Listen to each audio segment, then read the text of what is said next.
15-16 मई 2008 की आधी रात को नोएडा सेक्टर 25 स्थित जलवायु विहार के L32 फ्लैट में क्या हुआ, जिसमें आरुषि और हेमराज का कत्ल हो गया। इस केस में बहुत सारे ट्विस्ट एंड टर्न्स हैं, जिस कारण आज 16 साल बाद भी ये देश की सबसे बड़ी मर्डर मिस्ट्री है। आरुषि तलवार, जिसका जन्म 24 मई 1994 को हुआ था, उसके माता पिता राजेश तलवार एवं नूपुर तलवार पेशे से डेंटिस्ट थे। पूरी फैमिली एक अपार्टमेंट में रहती थी जो सेक्टर 25 जलवायु विहार नोएडा उत्तर प्रदेश में था।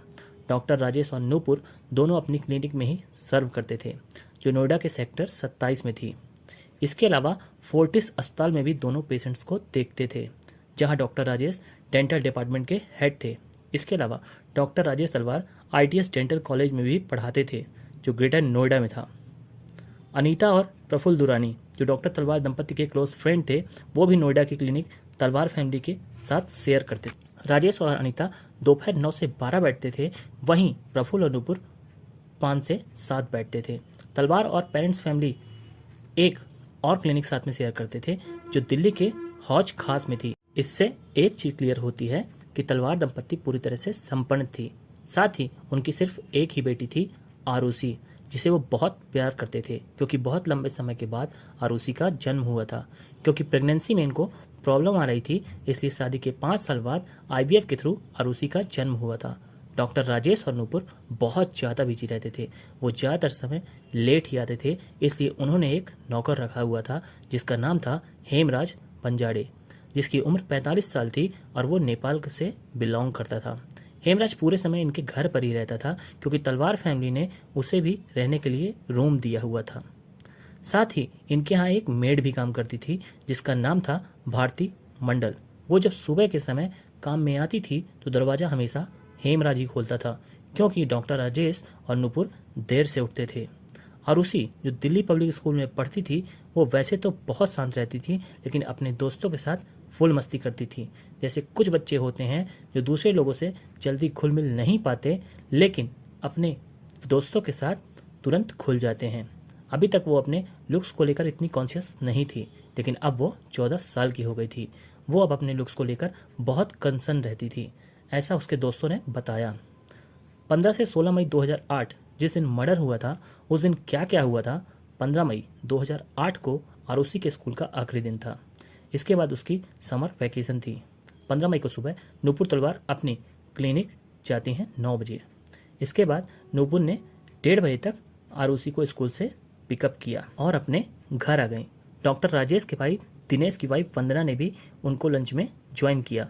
लंच के बाद नूपुर और वंदना चली गईं, जबकि आरुषि घर में ही रही।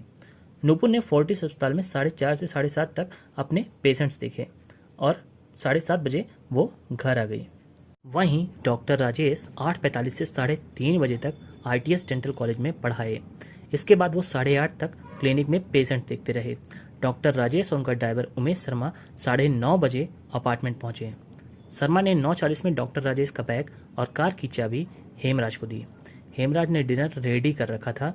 वहीं ड्राइवर शर्मा ने नूपुर और आरुषि को खाने की टेबल में देखा और डॉक्टर राजेश डाइनिंग टेबल की तरफ आ रहे थे।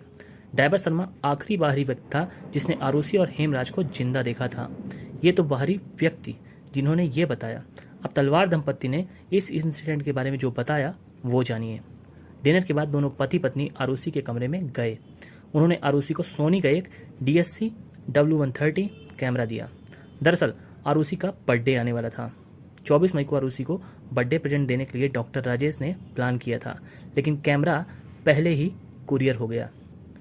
तब भी राजेश का प्लान था बर्थडे में देने का, लेकिन नूपुर के इंसिस्ट करने पर आरुषि को कैमरा दे दिया गया। आरुषि कैमरा पाके बहुत खुश थी। उसने खुद की और राजेश और नूपुर की बहुत सारी फ़ोटो खींची। आखिरी फ़ोटो इस कैमरे में 10:10 में खींची गई थी।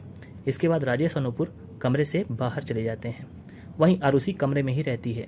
लगभग 11 बजे राजेश नूपुर को इंटरनेट राउटर ऑन करने के लिए कहता है, जो आरुषि के रूम में था। जब नूपुर आरुषि के रूम में जाती है, तब वो the 3 mistakes of my life by Chetan Bhagat की बुक पढ़ रही थी। नूपुर राउटर ऑन करके उसकी ग्रीन लाइट जलने का वेट करती है। जैसे ही लाइट जल जाती है, नूपुर आरुषि के रूम से बाहर चली जाती है और अपने रूम में चली जाती है। इसी दौरान राजेश का कॉल रिसीव करता है, जो US से आया हुआ था।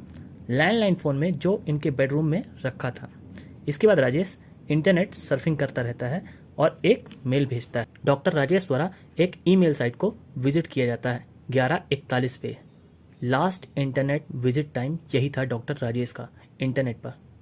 लगभग 12 बजे आरुषि का दोस्त अनमोल आरुषि से मोबाइल में कॉल ना करके घर के लैंडलाइन में कॉल करता है। इस कॉल को कोई अटेंड नहीं करता। लगभग 12:30 बजे वो आरुषि के मोबाइल में एसएमएस भेजता है। इंटरनेट राउटर यूज़ का लास्ट टाइम 12:08 दिखा रहा था। सीबीआई का मानना था कि राजेश भी 12:08 तक ऑनलाइन था। आरुषि और हेमराज की भी मौत 12 से 1 के बीच हुई थी।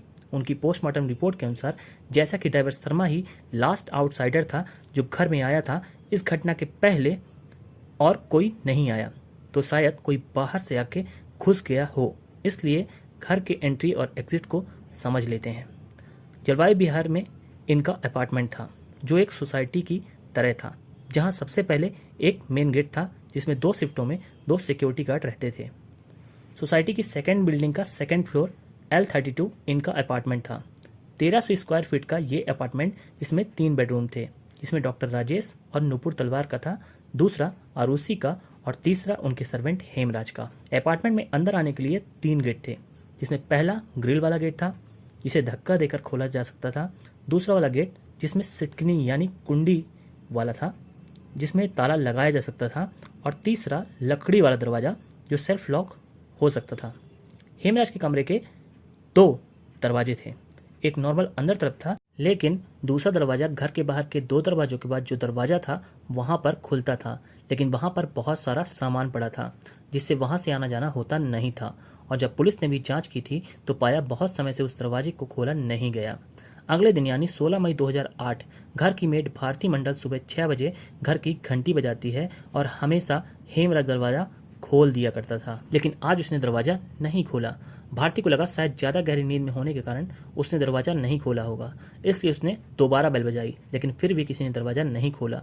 थोड़ी देर तक उसने इंतजार किया, फिर तीसरी बार बेल बजाई तो नूपुर उठ के आई और हेमराज को आवाज़ लगाई, पर कोई नहीं आया। तब नूपुर अंदर वाला लकड़ी का दरवाज़ा खोला और दूसरे दरवाजे के पास आके भारती से कहा, ये गेट तो बाहर से बंद है, शायद हेमराज बाहर दूध लेने गया होगा, इसलिए तब तक तुम इंतजार कर लो।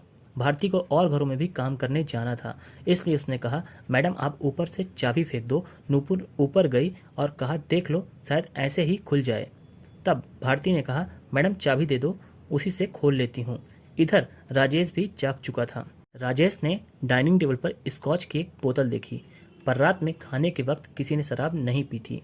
राजेश ने नूपुर को बुलाकर पूछा, लेकिन नूपुर ने भी इनकार कर दिया। राजेश के ख्याल में तुरंत आरुषि आई। वो तुरंत आरुषि के कमरे की तरफ बढ़ा।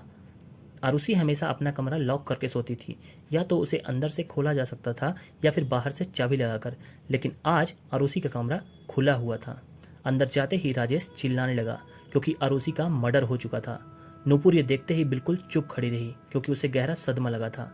ये सारी चीज़ें उन्होंने अपने बयान में बताई थीं। इधर भारती पहला दरवाज़ा खोल के अंदर आती है, दूसरा दरवाज़ा छूते ही खुल गया क्योंकि उसे बिल्कुल हल्की सी कुंडी लगी थी। लकड़ी का दरवाज़ा खोलते ही जैसे वो अंदर आई, उसने चीखने चिल्लाने की आवाज़ें सुनी तो कमरे में आई, जहाँ उसने देखा आरुषि का मर्डर हो चुका है। आरुषि की बॉडी बेड पर पड़ी हुई थी जिस पर एक फ्लैनल ब्लैंकेट कवर था। नूपुर ने कंबल हटाया। भारती ने देखा आरुषि का गला कटा हुआ है। भारती भाग के बाहर आई और पड़ोसियों को बताया। दोबारा वो घर आई और राजेश और नूपुर से पूछा कि आज काम करना है, तो उन्होंने मना कर दिया। भारती दूसरे घरों में काम करने चली गई। दोनों लोगों ने रिश्तेदारों को इन्फॉर्म किया। इनके पड़ोसी पुनीश राय टंडन ने सिक्योरिटी गार्ड फिरेंद को पुलिस को इन्फॉर्म करने को कहा। जब तक पुलिस आई तब तक इनके लिविंग रूम में 15 लोग जमा थे और 5-6 लोग बेडरूम में थे। इतने सारे लोगों के आने जाने और चीज़ों को हाथ लगाने से बहुत सारे क्राइम सीन पहले ही मिट चुके थे, और वैसे भी इस केस में पुलिस ने बहुत ढिलाई बरती थी। पुलिस ने भी जांच में ये बातें बाद में बताई कि ज़्यादातर लोग होने की वजह से क्राइम सीन के ज़्यादातर प्रूफ मिट चुके थे। पुलिस ने अपनी जांच में पाया जबकि वहां का सिक्योरिटी गार्ड वीरेन भी बता रहा था कि 15 मई को ड्राइवर शर्मा के जाने के बाद सुबह 6 बजे तक कोई भी आदमी ना तो अंदर आया और ना ही बाहर गया था। आरुषि को बॉडी को सबसे पहले राजेश ने देखा था। उसने पुलिस को बताया कि आरुषि का गला डीपली काटा गया था, साथ ही उसके सर की बाईं तरफ ठीक एब्रो के ऊपर भी चोट के निशान थे। उसने एक फ्लैनल ब्लैंकेट ओढ़ा हुआ था, साथ ही उसकी बेडशीट खून से लथपथ थी। उसके सर के पास उसका स्कूल बैग भी रखा हुआ था, लेकिन उसमें खून के निशान थे। आरुषि की ड्रेस, उसकी मैट ड्रेस और स्कॉच की बोतल जांच के लिए भेजी गई, जहां पता चला जिसमें स्कॉच की बोतल पर आरुषि और हेमराज के फिंगरप्रिंट पाए गए, लेकिन उसकी ड्रेस और मैट ड्रेस में सिर्फ आरुषि का डीएनए था। इसके अलावा घर से कोई चीज़ चोरी नहीं हुई थी सिवाय आरुषि के फ़ोन के। तलवार दंपत्ति बार बार पुलिस को यही कह रहे थे कि हेमराज हमारी बेटी को मारकर नेपाल भाग गया है। वो बार बार यही कह रहे थे। इधर शुरू से ही घर में भीड़ होने के कारण क्राइम सीन से जो फाइंडिंग हो सकती थी वो हो नहीं पाई, और साथ में पुलिस शुरू से इस केस में लापरवाह थी। पुलिस को कोई क्लू नहीं मिल रहा था। इधर डॉक्टर राजेश ने पुलिस को 25,000 रुपये देने की पेशकश की अगर पुलिस हेमराज को नेपाल से गिरफ्तार कर ले तो। पुलिस को कोई क्लू नहीं मिला। उनके हिसाब से यह केस क्लियर था। हेमराज ने आरुषि को मारा और अपने गांव भाग गया। अभी तक जो चीज़ें मिली थीं उस हिसाब से पुलिस ने सोचा। हेमराज ने स्कॉच की बोतल निकाली जो डॉक्टर राजेश दीवार के पीछे एक सेफ में रखते थे, जो सिर्फ हेमराज को पता थी। उसने स्कॉच ख़त्म की, उसकी नीयत बदली और वो आरुषि के साथ ज़बरदस्ती करने लगा। और जब आरुषि ने खुद को बचाया तो उसने अपनी खोखरी के पिछले हिस्से से आरुषि के सर पर वार किया और फिर उसका गला काट दिया। पुलिस ने खोखरी को इस पूरे क्राइम सीन में कैसे प्लॉट किया समझ नहीं आता, क्योंकि राजेश और नुपुर ने कभी हेमराज के पास खुखरी नहीं देखी थी। इसका एक कारण ये भी हो सकता है कि नेपाली लोग ज़्यादातर खुखरी रखते हैं। इसके अलावा घर में 2 चाकुओं को जांच के लिए भेजा गया, जिसमें कोई ब्लड स्टेन्स नहीं पाए गए। पुलिस ने हेमराज के ऊपर 20,000 का इनाम रख दिया।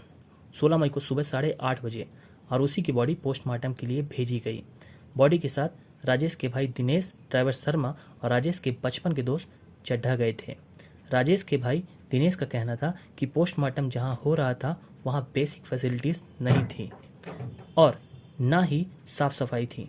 दिनेश ने कांस्टेबल से पोस्टमार्टम करवाने के लिए एक दूसरी जगह रेकमेंड की, लेकिन उन्होंने मना कर दिया। पोस्टमार्टम के बाद 1 बजे बॉडी को घर लाया गया। राजेश बार बार कह रहा था जल्दी इसका अंतिम संस्कार कर दिया जाए, और 4 बजे आरुषि का अंतिम संस्कार हो गया। लेकिन जब पूछताछ में राजेश से पूछा गया तुम जल्दी से जल्दी दाह संस्कार के लिए क्यों बोल रहे थे, तब राजेश ने बताया क्योंकि बॉडी से बदबू आने लगी थी इसलिए। साथ ही पुलिस वालों ने उससे कहा था कि अब उसको बॉडी की कोई जांच नहीं करनी है। साथ ही राजेश ने बताया कि घर के बड़ों का कहना था कि जितनी देर करोगे उतनी उसकी आत्मा को कष्ट होगा। इधर आरुषि के मैट्रेस का जरूरी पार्ट जांच के लिए भेज दिया जाता है और बाकी बची हुई मैट्रेस से बदबू आने लगी थी, इसलिए ड्राइवर शर्मा ने वहां तैनात पुलिस वाले से मैट्रेस सूखने डालने के लिए पूछा। पुलिस वाले ने परमिशन दे दी। शर्मा मैट्रेस लेकर छत पर गया तो वहां ताला लगा हुआ था। शर्मा ने चाबी मांगी, पर चाबी न मिलने पर उसने पड़ोस वाली दादी से पूछा क्या आपके छत में मैट्रेस डाल दें, तो उन्होंने परमिशन दे दी। शर्मा ने वहां मैट्रेस डाल दी। इधर पुलिस को हेमराज नहीं मिल रहा था, इसलिए पुलिस उसके किसी जानने वाले का नाम पूछा। पुलिस को जीवन के बारे में पता चला जो हेमराज का दामाद था। पुलिस जीवन के पास पहुंची और सीधा उसे मारना शुरू कर दिया और पूछा हेमराज कहाँ है, तो उसने बताया उसे नहीं पता, पिछले 3 दिन से वो नहीं मिले हैं। जीवन ने पूछा लेकिन आप ये तो बताओ कि आखिर आप ये पूछ क्यों रहे हो। पुलिस ने सब कुछ बताया तो जीवन ने कहा दादा ऐसा कुछ नहीं कर सकते। पुलिस जीवन को बोलती है हम तुझे भी नेपाल लेके जाएंगे और हेमराज को पकड़ कर लाएंगे। इधर राजेश ने अपना पूरा घर साफ करवा दिया क्योंकि उसे घर में एक भी दाग नहीं चाहिए था। जब सफाई हो रही थी उस समय पुलिस कांस्टेबल भी वहां थे। राजेश ने बयान में बताया मैंने परमिशन लेकर सफाई करवाई थी, जिसको उन कांस्टेबल ने डिनाई कर दिया। पुलिस वाले नेपाल जाने के लिए टीम बनाने लगे। इसी दौरान आरुषि की पोस्टमार्टम रिपोर्ट भी आ जाती है, जिसमें पता चलता है कि आरुषि का मर्डर गला काटने से नहीं बल्कि सर में लगी चोट से बने ब्लड क्लॉट की वजह से हुआ था। साथ ही आरुषि का गला किसी शार्प ऑब्जेक्ट से काटा गया है, जैसे सर्जिकल नाइफ या फिर खुखरी, और इसे हड़बड़ी में नहीं काटा गया बल्कि आराम से काटा गया है, वो भी एक्यूरेटली। साथ ही ये बात भी सामने आई कि आरुषि की वेजाइना को वॉश किया गया था, जिसमें 2 लड़कियों के डीएनए पाए गए थे, एक आरूसी का और दूसरा नहीं पता चला। इसके अलावा रिपोर्ट में यह भी मेंशन था कि वेजाइना ज़्यादा लंबी थी, जिसका मतलब था वो सेक्सुअली एक्टिव थी। लेकिन ये रिपोर्ट बार बार बदलती रही।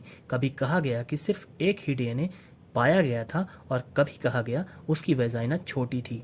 बाद में सीबीआई ने यह बताया कि राजेश के भाई दिनेश का फ़ोन आया था कि असॉल्ट को रिपोर्ट में मेंशन ना किया जाए, लेकिन वो रिपोर्ट में मेंशन हो गया। बाद में इस रिपोर्ट को जांच के लिए बाहर भेजा गया, लेकिन ये रिपोर्ट फिर गायब ही हो गई। रिपोर्ट का कुछ पता ही नहीं चला। राजेश और नुपुर आरूसी की अस्थियों को लेकर हरिद्वार जाने की तैयारी कर रहे थे। उधर घर में दिनेश के दोस्त रिटायर्ड डीएसपी के गौतम आए हुए थे। दिनेश ने अपने फ्रेंड से अच्छे से क्राइम सीन विजिट करने के लिए कहा। गौतम जी ने नोटिस किया कि सीढ़ियों में खून के निशान थे जो छत की ओर जा रहे थे। गौतम जी ने पुलिस वालों से पूछा, तुमने छत में जाकर देखा? तो पुलिस वालों का कहना था कि हम छत पर गए थे, मैंने राजेश जी से चाबी मांगी थी, जो चाबी लेने नीचे गए और लौटे ही नहीं। मुझको भी ऊपर गर्मी लग रही थी, मैं नीचे आ गया, फिर मैं चाबी लेना भूल गया। इस केस में पुलिस ने इतनी ढिलाई बरती, इसी वजह से ये केस आज तक अनसॉल्व्ड है। गौतम जी के पहले भी जब शर्मा मैट्रेस उठाने के लिए छत पर गए थे, तब उनके साथ और लोग भी गए थे जिन्होंने ब्लड स्टेन्स देखे थे। उन्होंने पुलिस वालों को बताया तो पुलिस वालों ने कहा, क्या सुबह वो धब्बे तुम लोगों ने देखे थे? तो उन लोगों ने मना कर दिया। पुलिस वालों ने कहा, जब तुम लोग मैट्रेस ले जा रहे होगे तब ये लग गया होगा। पुलिस वालों ने शुरू से ही इस केस में एविडेंस कलेक्ट करने में दिलचस्पी ही नहीं दिखाई। गौतम जी पुलिस वालों को लेकर छत पर गए। दरवाजा खोलते ही वहां पर खून के धब्बे थे और थोड़ी ही दूर में एक बॉडी पड़ी थी जो फूल चुकी थी। बॉडी को पहचानने के लिए कोई और क्राइम सीन पर ना आए, इसलिए के गौतम ने राजेश और नुपुर को बुलवाया। के गौतम नहीं चाहते थे कि दोबारा एविडेंस मिस हो, लेकिन नुपुर ने आने से मना कर दिया। नुपुर का कहना था कि मैं अस्थियां लेकर उस घर में वापस नहीं जाऊंगी। राजेश बॉडी की शिनाख्त के लिए आया, लेकिन राजेश उस बॉडी को नहीं पहचान सका और लोगों को शिनाख्त के लिए बुलाया गया, लेकिन हेमराज के दोस्त ने उसे पहचान लिया। लेकिन यहाँ सबसे बड़ा सवाल ये आता है कि हेमराज के दोस्त ने उसे पहचान लिया, लेकिन राजेश जिसके यहाँ इतने समय से वो काम कर रहा था, वो उसे पहचान नहीं पाया। हेमराज की बॉडी ज़्यादा डिकम्पोज हो गई थी और साथ में फूल भी गई थी, लेकिन जिस व्यक्ति को तुम पूरा दिन देख रहे हो, तुम उसको पहचान कैसे नहीं पाए? हेमराज के अगल बगल ब्लड स्टेन्स थे, साथ ही हेमराज की उंगली में घिसटने के निशान थे, जिससे ये अंदाजा लगाया जा सकता है या तो हेमराज को पहले नीचे मारा गया फिर घसीट के ऊपर लाया गया, इसलिए सीढ़ियों में ब्लड के निशान थे, या फिर छत में ही मारा गया और घसीटा गया। साथ ही हेमराज की बॉडी के पास एक जूते का निशान मिला जो 8 नंबर का था। साथ ही छत के दरवाजे के बगल से हाथ के पंजे का निशान मिला। खून से सना हुआ, लेकिन पुलिस ने क्राइम सीन से कोई भी एविडेंस कलेक्ट नहीं किया। इस केस में एविडेंस के साथ जितना मजाक हुआ है उतना शायद ही कभी हुआ हो। हेमराज की बॉडी को घसीट के ले जाया गया, उसकी बॉडी स्ट्रेचर में नहीं ले जाई गई क्योंकि वो सिर्फ एक नौकर था। इसलिए हेमराज की पोस्टमार्टम रिपोर्ट में भी सेम ही तरीके से हत्या हुई थी। उसके सर में भी हथियार से ही वार किया गया था और उसकी मौत भी ब्लड क्लॉट से हुई थी। साथ ही उसके गले को भी सर्जिकल नाइफ या खोखरी से बहुत प्रिसाइसली काटा गया था। उसकी मौत का समय भी और उसी की मौत का समय था, मतलब 12 से 1 के बीच। यहाँ एक चीज़ और नोटिस करने वाली है, दोनों को सर में एग्जैक्ट सेम जगह चोट मारी गई थी और दोनों की मौत ब्लड क्लॉट की वजह से हुई थी। साथ ही उनका गला जैसे काटा गया था, कोई प्रोफेशनल ही काट सकता था। वहाँ पुलिस नेपाल जाने की तैयारी कर रही थी। उनको इन्फॉर्म किया जाता है क्योंकि अब हेमराज का खुद मर्डर हो चुका था, तो पुलिस अपनी जांच का एंगल चेंज करती है। हेमराज की बॉडी ले जाने के 17 दिन बाद पुलिस जो फिंगर्स के निशान दीवार पर मिले थे उनके सैंपल्स लेकर गई, लेकिन ज़्यादा समय होने के कारण उससे कुछ फाइंड आउट नहीं हुआ। हेमराज तो मर चुका था और पुलिस के ऊपर प्रेशर बढ़ता जा रहा था। अब पुलिस ने तलवार फैमिली के यहाँ काम करने वाले विष्णु शर्मा को इस मर्डर के लिए लिंक करने लगे, क्योंकि विष्णु तलवार फैमिली में 10 साल से काम कर चुका था। वो भी नेपाल का रहने वाला था, लेकिन जब भी वो अपने घर नेपाल जाता था, अपनी जगह कोई दूसरा आदमी रख जाता था। ऐसे ही एक बार जब वो नेपाल गया तो हेमराज को अपनी जगह रख गया, लेकिन जब वो लौट के आया तो तलवार फैमिली ने उसे काम में रखने से मना कर दिया। उन्होंने कहा, अब हेमराज ही हमारे यहाँ काम करेगा। पुलिस का मानना था अपनी नौकरी जाने की खुन्नस में उसने हेमराज को मारा है, लेकिन आरूसी ने सब कुछ देख लिया, इसलिए उसे आरूसी को भी मारना पड़ा। लेकिन पुलिस यहाँ भी सफल नहीं हुई, क्योंकि जब यह घटना हुई थी उस दौरान विष्णु नेपाल में था। पुलिस परेशान थी, लेकिन कोई हाथ नहीं लग रहा था। उधर मीडिया को भी कुछ मिर्च मसाला नहीं मिल रहा था, तो मीडिया आरुषि के माता पिता को ही कातिल की तरह पोर्ट्रे करने लगी। इधर आईजी गुरुदर्शन सिंह ने कहा कि ये खून डॉक्टर राजेश तलवार ने किया है, क्योंकि उनका एक्स्ट्रा मैरिटल अफेयर था उनके साथ ही प्रैक्टिस करने वाली अनीता दुर्रानी के साथ। आईजी ने कहा यह बात आरुषि को पता चल गई थी, लेकिन वो ये बात ना ही नूपुर को बता पा रही थी और ना ही अपने दोस्तों से। तब उसने हेमराज को यह बात बताई, क्योंकि हेमराज ही ज़्यादातर टाइम आरुषि के साथ घर में रहता था। ये बात बताते बताते दोनों के बीच रिलेशन इस्टेब्लिश हो गए, लेकिन एक दिन डॉक्टर राजेश ने इनको एक साथ देख लिया। राजेश अपने गोल्फ स्टिक लेने के लिए भागा, जिससे उन्होंने हेमराज और आरुषि के सर पर मारा, फिर सर्जिकल नाइफ से उनका गला काट दिया। लेकिन आरुषि के स्कल में चोट के निशान थे, जो गोल्फ स्टिक से करे ही नहीं जा सकते थे। उसके लिए बाहरी लेयर में चोट लग सकती थी। राजेश ने हेमराज की बॉडी उठा के छत पर रख दी, इसलिए सारी सीढ़ी और छत के दरवाजे पे खून लगा हुआ था। 23 मई 2008 को राजेश को गिरफ्तार कर लिया गया, लेकिन पब्लिक पुलिस की इस हरकत से बहुत नाराज थी, क्योंकि कोई पिता अपनी बेटी को क्यों मारेगा। पब्लिक का कहना था जब सबूत ढूंढना था तब ढूंढा नहीं, और अब उस निर्दोष पिता को गिरफ्तार कर रहे हो। राजेश 11 जुलाई को बाहर आ जाते हैं। पुलिस की इस नाकामी को देख ये केस सीबीआई को सौंप दिया जाता है। सीबीआई अपने काम में लग गई। सबसे पहले उन्होंने आरुषि के कैमरे को जांचा, जहां उन्हें कुछ नहीं मिला। सीबीआई ने तलवार फैमिली से पूछा कि आरुषि का कमरा तुम्हारे कमरे के जस्ट बगल में है, वहां खून हो गया और तुम्हें कुछ सुनाई नहीं दिया। तब राजेश ने बताया कि सर हम 12 बजे सोने चले गए, साथ ही मेरा एसी बहुत पुराना है इसलिए उससे बहुत आवाज़ आती है। राजेश ने कहा इसलिए हमें बाहर की कोई भी आवाज़ सुनाई नहीं दी। सीबीआई ने खुद भी इसको चेक किया, लेकिन कोई आवाज़ नहीं आई। सीबीआई ने ये चीज़ चेक की, वो अंदर कमरे में गए और एक आदमी ने बाहर फोर्क गिराई, जिसकी उन्हें कोई आवाज़ नहीं आई। दूसरी तरफ सीबीआई ने कृष्णा को उठा लिया, क्योंकि कुछ समय पहले जब डॉक्टर राजेश एक पेशेंट को चेक कर रहे थे, उसी दौरान कृष्णा ने कुछ गलत टूल्स डॉक्टर तलवार को दिए थे। इस वजह से डॉक्टर राजेश कृष्णा पर भड़के थे। बेसिकली डॉक्टर राजेश कितना भी प्रेशर सिचुएशन में हो, लेकिन वो कभी किसी को डांटते नहीं थे, लेकिन उस दिन ऐसा हुआ था। यह घटना आरुषि के मर्डर के 2 दिन पहले हुई थी, मतलब 13 मई को। कृष्णा के कोवर्कर ने पुलिस को बताया था। इस घटना के बाद कृष्णा ने उसके सामने कहा था इसने जो मेरे साथ किया है, अब मैं इसको बताऊंगा कि मैं कौन हूँ। सीबीआई ने कृष्णा का लाइव डिटेक्टर टेस्ट करवाया, जिसमें कृष्णा ने बताया डॉक्टर राजेश का अनीता दुर्रानी से अफेयर था और आरुषि ने इन्हें इंटीमेट होते देख लिया, इसलिए राजेश ने आरुषि को मार डाला। साथ ही आरुषि का मर्डर होते हेमराज ने देख लिया, इसलिए राजेश ने हेमराज को भी मार दिया। ये खबर मीडिया में छा गई। मीडिया वाले बार बार अनीता से सवाल करने लगे, कब से आपका और डॉक्टर राजेश का अफेयर चल रहा है? आपके कारण एक पूरा परिवार बिखर गया। लेकिन अनीता इन सब चीज़ों पर चुप रही। लेकिन कोई एविडेंस ना मिलने पर सीबीआई ने बताया 15 मई की रात हेमराज के कमरे में हेमराज अकेला नहीं था, उसके साथ 2 लोग और थे। एक राजकुमार जो दुर्रानी के यहाँ होम सर्वेंट था और दूसरा कृष्णा। तीनों ने मिलकर शराब पी। शराब खत्म होने पर राजकुमार ने और शराब की मांग की। अब रात में शराब कहाँ मिलती, इसलिए हेमराज ने राजेश के कलेक्शन से एक स्कॉच निकाली। तीनों ने वहीं डाइनिंग टेबल में बैठकर शराब पी। ज़्यादा शराब होने पर राजकुमार और कृष्णा आरुषि के रूम में घुस गए, जहां उन्होंने आरुषि से जबरदस्ती की। आरुषि के ना मानने पर उन्होंने आरुषि का मर्डर कर दिया, जिससे कृष्णा ने पहले खुकरी के हैंडल से उसके सर पर वार किया और फिर उसका गला काट दिया। इन्होंने हेमराज को समझाना चाहा, लेकिन जब हेमराज नहीं माना तो कृष्णा ने हेमराज को भी मार दिया। कुछ समय बाद सीबीआई ने इसी सिनारियो में एक और आदमी विजय मंडल को भी जोड़ दिया, जो तलवार का हाउस सर्वेंट था। सीबीआई के मुताबिक इन्होंने शराब पी, फिर राजेश की स्कॉच निकाली। स्कॉच खत्म करके तीनों आरुषि के रूम की तरफ बढ़े, जहां पहले आरुषि का कत्ल किया, फिर हेमराज को मारकर ऊपर ले गए। इसी वजह से सीढ़ियों और दरवाजों पर खून के निशान थे।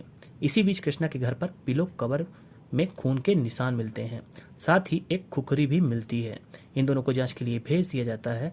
इधर सीबीआई कृष्णा के घर वालों से पूछती है तो वो बताते हैं कि उस दिन कृष्णा हमारे साथ ही था घर में, 12 से 1 के बीच। कृष्णा का घर छोटा सा था, वहाँ इतनी गुंजाइश नहीं थी कि कोई बाहर जाए, मर्डर करके आए, फिर वो कपड़े चेंज करे, नहाए और फिर सो जाए और किसी को पता न चले। लेकिन ये भी हो सकता है उसके घर वाले झूठ बोल रहे हों। जब रिपोर्ट आती है तो पता चलता है कि पिलो पर पाए ब्लड स्टेन्स हेमराज के ही हैं। कृष्णा को अरेस्ट कर लिया जाता है। कृष्णा के वकील के द्वारा दलील दी जाती है रीटेस्ट के लिए, और रीटेस्ट होने पर पता चलता है कि वो ब्लड मैच नहीं हो रहा है। फॉरेंसिक वालों का कहना था कि हमसे लेवलिंग में गड़बड़ी हो गई थी। दरअसल कृष्णा वाले पिलो सैंपल की जगह हमने हेमराज वाले ब्लड स्टेन्स का सैंपल ले लिया था, इस वजह से ये गड़बड़ी हुई। इस केस में क्या हो रहा था समझ ही नहीं आ रहा था। जब भी लगता है कि बस अब केस सॉल्व हो गया, तभी वहाँ एक नया ट्विस्ट आ जाता है। जब एक बार प्रूफ हो गया कि ये हेमराज का ही ब्लड है, तो फिर रीटेस्ट क्यों, और रीटेस्ट में अचानक से पूरा सिनारियो ही क्यों चेंज हो गया। इसके बाद कृष्णा को दोबारा नार्को टेस्ट किया गया, जिसमें उसने कहा कि सीबीआई ऑफिसर ने उससे कहा था कि तुम इल्ज़ाम अपने सर पर ले लो, हम तुम्हारी सज़ा कम करवा देंगे। इसके अलावा उसने एक बात और बताई कि हेमराज ने इस घटना के 2 दिन पहले सीबीआई को कॉल किया था कि उसे जान का खतरा है, और ये बात सच थी, क्योंकि घटना के 2 दिन पहले हेमराज ने बगल की एक दादी से कहा था कि उस पर और उसके जानने वालों पर मौत का खतरा है। तो दादी ने उसे पुलिस और उसके मालिक से मदद मांगने के लिए कहा। हेमराज ने जवाब दिया, ये लोग मेरी कोई मदद नहीं करेंगे। इधर राजेश और नुपुर का 2 बार नार्को टेस्ट किया गया, लेकिन वो वही बयान दे रहे थे जो उन्होंने पहले दिए थे। सिर्फ नुपुर का एक बयान बार बार बदल रहा था कि उसने बाहर वाले गेट और आरूसी के दरवाजे की चाबी अपने रूम में रखी थी। वो कभी कहती कि मैंने ये दोनों चाबी लिविंग रूम में टांग दी थी, और कभी वो कहती कि ये चाबी रात में किसी ने मेरे कमरे से निकाली और आरूसी के कमरे में घुसा और इस वारदात को अंजाम दिया। लेकिन सबसे बड़ा सवाल ये था कि कोई तुम्हारे रूम में आया, चाबी निकाली और तुम्हें कोई खबर नहीं चली। पहले ये केस पुलिस से सीबीआई के पास आया, और अब कृष्णा वाला ब्लेंडर होने के बाद ये केस सीबीआई की दूसरी टीम के पास भेजा गया। इस टीम को लीड कर रहे थे एजीएल कॉल, जिनके बारे में एक चीज़ क्लियर थी कि वो जिस केस को पकड़ते हैं उसको सॉल्व करके ही छोड़ते हैं। कॉल ने पुराने एविडेंस को तरजीह न देते हुए एक नए तरीके से एविडेंस कलेक्ट करना शुरू किया। उन्होंने आरूसी के पेरेंट्स को ही दोषी माना। उनके हिसाब से घर में इन चारों के अलावा और कोई नहीं था। साथ ही घर में कोई भी चीज़ चोरी नहीं हुई सिवा आरूसी और हेमराज के फ़ोन के। इसके पहले जो राजेश के अफेयर की बातें आई थी, जिस वजह से राजेश ने मर्डर किया था, ये पहले की थ्योरी पुलिस द्वारा दी गई थी, जिससे कॉल विश्वास नहीं कर रहे थे। उनका कहना था ये मर्डर राजेश और नुपुर ने किया है, और नुपुर ही आगे क्या करना है ये डायरेक्शन राजेश को दे रही थी। उसके हिसाब से नुपुर ही इस मर्डर की मास्टरमाइंड है। कॉल ने नुपुर से पूछताछ की और फिर उनके दोस्त अजय से पूछताछ करना शुरू कर दिया। अजय को शुरू में कॉल पेरेंट्स के सपोर्टिव लगे, लेकिन धीरे धीरे उसे समझ आ गया कि कॉल उससे नुपुर के खिलाफ बयान दिलवाना चाहते हैं। कॉल का भी वही कहना था जो पुलिस ने पहले आरूसी के पेरेंट्स में बोला था कि राजेश ने हेमराज और नुपुर को इंटीमेट होते देखा, इस वजह से राजेश ने उन्हें मार दिया। इसके बाद राजेश और नुपुर को 3 नार्को टेस्ट देने पड़े, लेकिन वहाँ से कोई फाइंडिंग नहीं हुई। पहले पुलिस, फिर सीबीआई की दूसरी टीम, लेकिन अभी तक इस केस में कोई भी लीड नहीं मिली थी। कॉल ने 2011 में अपनी रिपोर्ट कोर्ट में पेश की और तलवार फैमिली पर ट्रायल शुरू हुआ। कॉल ने यहाँ पर कुछ पॉइंट्स दिए जिस वजह से तलवार फैमिली को दोषी मानना चाहिए। कॉल का कहना था कि 15 मई को नूपुर ने राउटर शुरू किया और राजेश ने 12 बजे तक इंटरनेट इस्तेमाल किया, फिर राउटर बंद कर दिया गया, लेकिन राउटर 3:34 तक ओपन था। साथ ही सुबह 6 बजे भी उसे चालू किया गया था।